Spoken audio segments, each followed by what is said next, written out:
Jai Hind Defense Aspirants, welcome back to my channel SSP Success. For any query regarding SSP and AFSP, please join our Telegram channel SSP Success, whose link is given in the description box. And for more updates regarding SSP and AFSP, do subscribe our YouTube channel SSP Success. So today we are going to cover an important group discussion topic which was there in current affair. So that is based on India's golden time in geopolitics. As I've told you earlier, I'll be coming up with a few topics that would be related to, the current topics which are in news. So here we are. So let's get started with our topic. सी इसका context क्या है? अगर हम context की बात करें, New Delhi that is our country, उन्होंने host किया है अभी G20 के फॉरेन मिनिस्टर्स की मीटिंग को.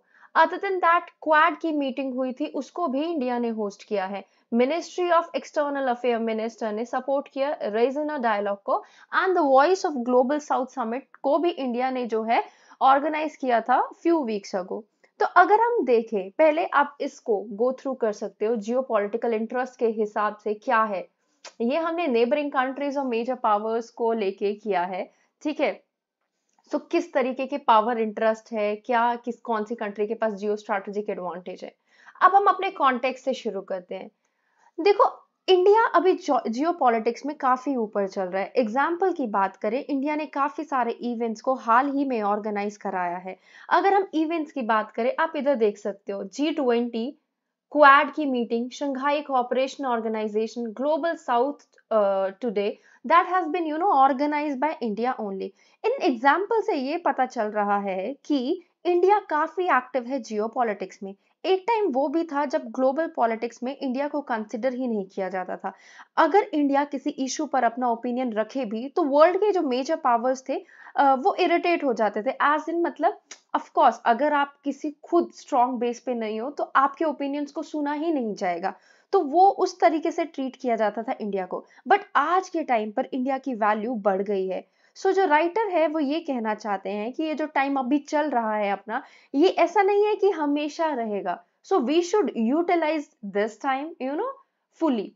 अब अगर हम बात करें इंडिया के culture, history, demography, economic strength को, तो वो प्रोवाइड करता है कंट्री को with a strong foundation for such a role जो कि जियो पॉलिटिक्स में इंडिया प्ले कर रहा है. इंडिया की जो पिवटल पोजीशन है वर्ल्ड के पॉलिटिक्स में, वो फॉर्चुनेट किस किस वजह से है? वो बेसिकली अभी के टाइम पे न्यू दिल्ली के फेवर में काम कर रही है. एक फार स्ट्रॉन्गर इकोनॉमी और मिलिट्री पावर, मतलब हमारी इकोनॉमी भी काफी अच्छी. If we compare it with the neighbouring countries all over the world, हम काफी लाइक फिफ्थ रैंक पे चल रहे हैं.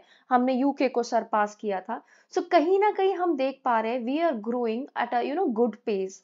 उसके बाद चिंता की बात ये है कि जो एग्रेसिवली चाइना का चाइना ग्लोबल लीडर में बढ़ता जा रहा है, उसकी वजह से भी हमें ये देखने की जरूरत है we are likely to fail some of the challenges in the future. अब बात करते हैं फॉल्ट लाइंस में क्या मतलब क्या हमारे फॉल्ट लाइंस है. अगर इंडिया की बात करें, इंडिया जो है लैंग्वेज, कैसी लैंग्वेज को स्पीक करता है, रिविजनिज्म और स्टेटस क्विज्म, दोनों यहाँ पे कहीं ना कहीं आपको देखने को मिलेगी. देखो, न्यू दिल्ली ने खुद को अडेप्ट कर लिया है. किस चीज के लिए? दो रोल प्ले करता है. मतलब अगर आप देखो रशिया और यूक्रेन के टाइम पे इंडिया ने कैसा रोल प्ले किया, इंडिया ने एक तरीके से न्यूट्रल रही. बट आपको क्या लगता है, क्या हमेशा इंडिया की ये जो न्यूट्रल इंडिया रोल प्ले करता है इंडिया के फेवर में ही काम करेगा? नहीं. इन फ्यूचर हमें ये भी देखने को मिल सकता है कि we will be likely to be in some kind of consequences, because in one way or other way we have to you know favor one of the country. जैसे हम क्या कर रहे हैं अभी, अपनी पावर को मेंटेन करने के लिए रशिया को भी सपोर्ट करते हैं, यूएसओ को भी सपोर्ट करते हैं. इंडिया जो है वो चेयर है both United states and China centred SCO का सेम टाइम पे. तो हमें ये देखने की जरूरत है कि of course India globally high table पे चल रहा है, लेकिन इंडिया को अपनी लीडरशिप को सीरियसली क्लेम करने की जरूरत है. अगर यूक्रेन वॉर में न्यू दिल्ली जो है बेसिकली वो डायरेक्टली और इनडायरेक्टली कहीं ना कहीं इन लाइक वन वे और अदर वे, हम ये नहीं कहेंगे कि इंडिया इन्वॉल्व थी. इंडिया ने पहले क्या किया, यूएनएससी में अपना अपनी ओपिनियन देने से मना कर दिया. उसके बाद क्या हुआ, कहीं ना कहीं इंडिया न्यूट्रल रहने की कोशिश की. सो हम ये कह सकते हैं इंडिया अभी एक्टिव मेंबर है मल्टीलेटरल फोरम को, तो इंडिया को डिसीजंस लेने पड़ेंगे जो कि ये भी कह सकते हैं कि उनको जो करेक्ट है एक्चुअली. अगर रशिया यूक्रेन वॉर है, हम अगर वन वे में देखें सो इट्स रॉन्ग, बट हमारे रशिया के साथ अच्छे टर्म्स है, तो ऑफ कोर्स हमारे उन्होंने हमें हमेशा से सपोर्ट किया, तो हमारा ये राइट भी है ऑफ कोर्स अपने फ्रेंडली कंट्रीज को सपोर्ट करना। सो बट इंडिया को राइट चीजों की तरफ होना पड़ेगा। इंडिया चाहता क्या है? देखो, इंडिया हमें पता है, इंडिया काफी टाइम से चाहता है कि उनको यूएनएससी में सीट मिल जाए। बट अगर आज के टाइम की चीजों को देखें तो इंडिया इन फ्यूचर या फिर यूएनएससी में रिवीजन के भी कुछ चांसेस नहीं है।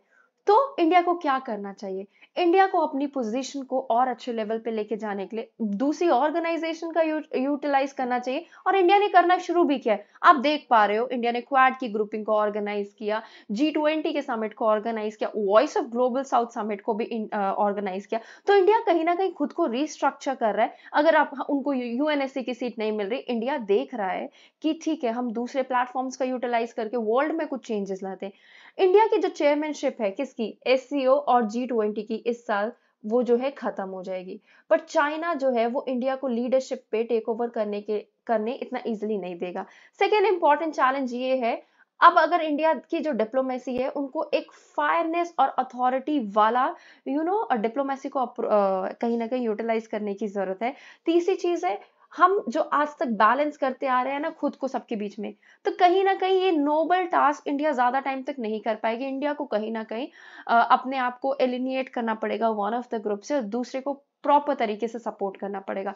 फाइनली अगर हम बात करें, एक हमेशा डेंजर ऑफ, देखो कभी कभी क्या होता है कि जो रीजनल पॉलिटिक्स है ना, वो वर्ल्ड लेवल पे जो पोजीशन होती है कंट्री को, उसको यूटिलाइज करती है अपने फेवर में। अगर ऐसा हुआ तो हम अपनी पॉलिटिक्स को भी खो देंगे।